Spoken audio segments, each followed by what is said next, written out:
Hello, good morning po sa lahat. So ngayon po ay March 12. Welcome po sa ating YouTube channel.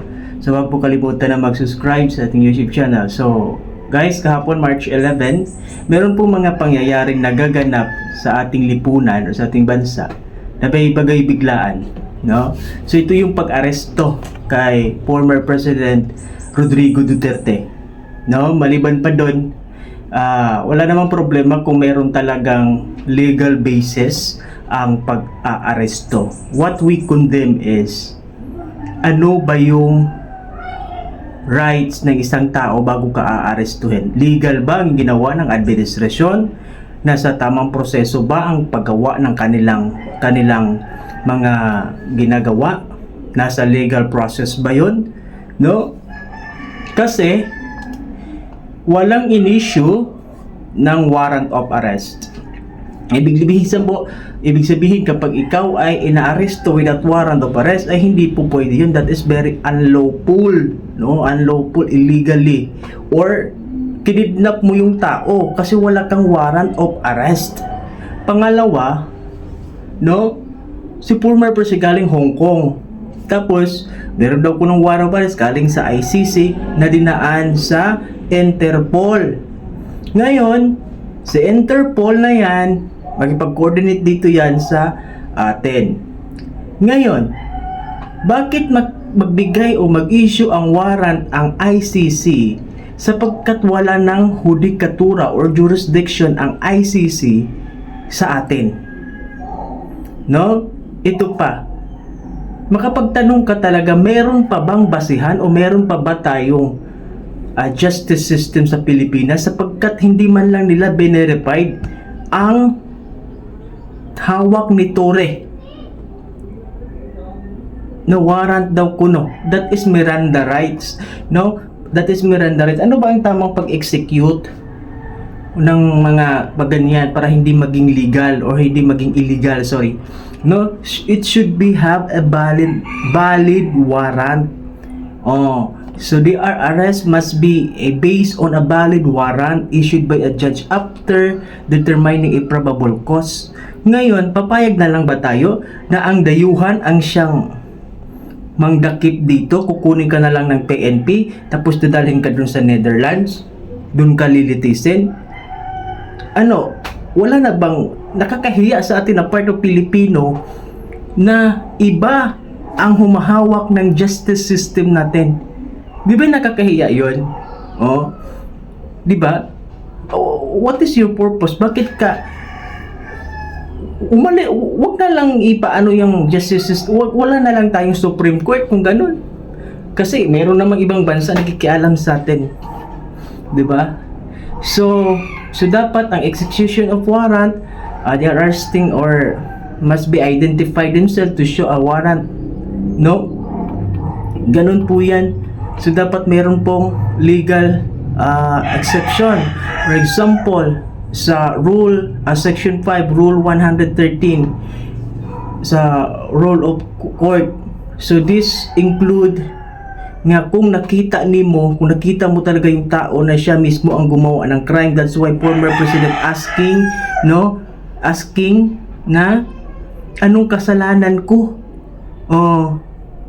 Nakita nyo ba si former president, siya mismo bumaril, siya mismo pumatay?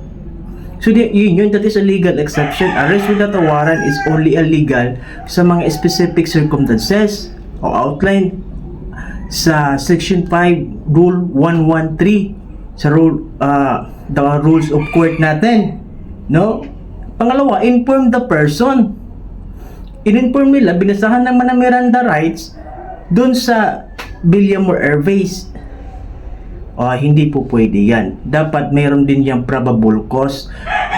There must be a probable cause or reasonable belief, no, na yung person na yon ay nag-commit talaga ng crime.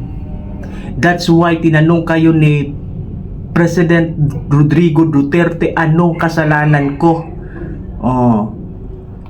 Especially meron din yung mga from subpoena, no? The person arrested must be brought promptly before the court of judicial inquest to determine if there is a probable cause to file a case. Guys, ang pag-aresto kay former president is illegally or unlawful. Hindi po nakasaad, hindi po tinanggal siya ng rights na magpapaliwanag. Even though kanyang mga attorney hindi makalapit, kanyang anak hindi makalapit. For what? Diba? Accordingly sa section 3 ay Article 3 Bill of Rights, Section 1 sa 1987 Constitution, no person shall be deprived of life, liberty, or property without due process of law. Pero tinatanggalan nyo ng karapatan. Grabe ang deprivation na ginawa ninyo. Hindi man lang siya makapagsalita ng maayos kasi tinatanggalin nyo talaga ng karapatan ang dating Pangulo. Tama ba yun? Nasa batas ba yun? Sa Bill of Rights, Section 1? No person shall be deprived. Grabing deprivation ginawa ninyo. Even to sarili niyang anak hindi makakakita sa kanya. Tinanggalan nyo ng karapatan.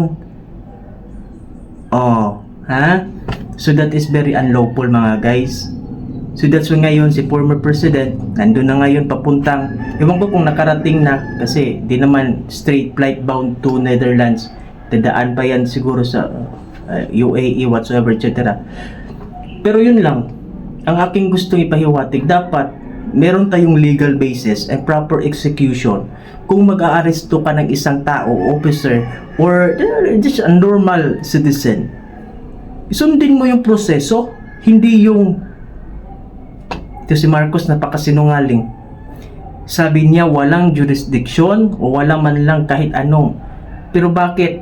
No, ito pa ha, ang Supreme Court nag-declare ng TRO na huwag palabasin ng bansa. Bakit nyo pinalipad pa rin?